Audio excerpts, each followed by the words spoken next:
আজি মিক্স তৰকাৰীখন অলপ বেলেগ ধৰণে বনাইছোঁ। কি ইয়াত মই এড কৰিছোঁ আপোনালোকে ভিডিঅ'টো শেষলৈকে চাব, সকলোবোৰ জানিবই। প্ৰথমতে নৰসিংহ পাত কেইখিলামান আনি ল'লোঁ, আমাৰ ঘৰৰ কাষতে লাগি আছে। তাকে আনিলোঁ, এটা বস্তু মন কৰিলোঁ, নৰসিংহ পাতৰ ডালটো চাওকচোন বাৰু, একেটা হেৰিৰ পৰা মানে দুটা ডাল একেলগতে জইন হৈ আছে।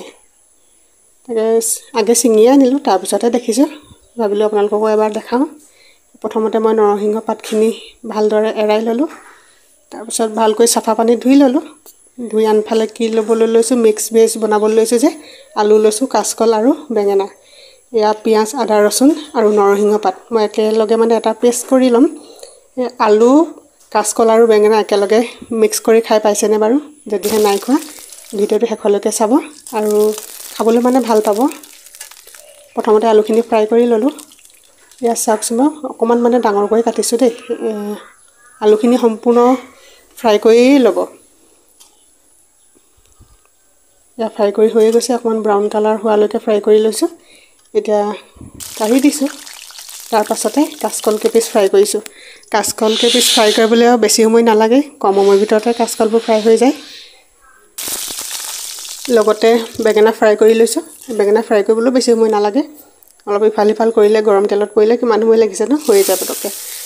তাৰ একেখিনি তেলতে দালচেনি টুকুৰা এটা দিছোঁ, তেজপাত দিছোঁ আৰু এই বনাই লোৱা পেষ্টটো দি দিছোঁ। নৰসিংহ, পিঁয়াজ, আদা, ৰচুন একেলগে পেষ্ট কৰি লৈছোঁ। লগতে নিমখ হালধি নিজৰ সোৱাদ অনুসৰি দিয়েই দিছোঁ। অকণমান কেঁচা ভাৱটো নোযোৱালৈকে ভাজি থাকিম। বহুত বেছি তেল দিয়া নাই, কম তেলতে ভাজিছোঁ। আৰু তেলখিনি দেখিছেই নহয়, ধুনীয়াকৈ মানে সামৰি ল'লে। এতিয়া অলপ সময় ভাজি একেবাৰে যাতে ড্ৰাই হৈ যায় তেতিয়ালৈকে ভাজি থাকিম। তাৰপিছত কুহুমীয়া গৰম পানী দি দিছোঁ। এই কুহুমীয়া গৰম পানী দি অলপ সময় যেতিয়া উতলটো আহিব তেতিয়া সকলোবোৰ দি দিম। ফ্ৰাই কৰি যি আলু, কাচকল আৰু বেঙেনা লৈছোঁ, ফ্ৰাই কৰি তাতে দি দিম মানে পানীটোৱে। যেতিয়া ধুনীয়াকৈ উতলটো আহিব, অকণমান পানীটো শুকুৱাই একেবাৰে গ্ৰেভিটো মানে কম কৰি দিম। তেতিয়া খাবলৈ কিন্তু বহুতেই বেছি সোৱাদ হয়। আপোনালোকে যদি এনেদৰে বনাই খাই পোৱা নাই, এবাৰ বনাই খাই চাবচোন, খাবলৈ কিন্তু বহুতেই ভাল লাগে। বেঙেনা কেইপিচ খাবলৈ বেছিহে সোৱাদ হয়। এতিয়া সম্পূৰ্ণ মানে পানীখিনি শুকুৱাই দিম মই। আজি নিৰামিষ তৰকাৰীখন এনেকৈ ঠিক কৰি দিলোঁ। খাবলৈ কিন্তু বহুতেই সঁচাই টেষ্টি আছিলে। একেবাৰে শেষত মছলা অলপ দি দিছোঁ, যিটো বেছিক মছলা, গৰম মছলা আৰু জিৰা, লগতে ৰেড চিলি পাউডাৰ অকণমান দিছোঁ। জ্বলা হ'লে খাবলৈ ভাল লাগে। যিকোনো তৰকাৰীত অকণমান যদি জ্বলা হয়, খাবলৈ সোৱাদটো মানে বেছি ভাল হৈ যায়। এতিয়া অকণমান সাফৰ দি থৈছোঁ। সেয়া ৰেডি হৈয়ে গৈছে আৰু বেছি সময় নালাগে, খুব কম সময়ৰ ভিতৰতে হৈ যায়। এয়া ৰেডি হৈয়ে গৈছে নহয়। এতিয়া ভাতৰ লগত খাই, ৰুটিৰ লগত খাই সম্পূৰ্ণ ৰেডি হৈ গ'ল।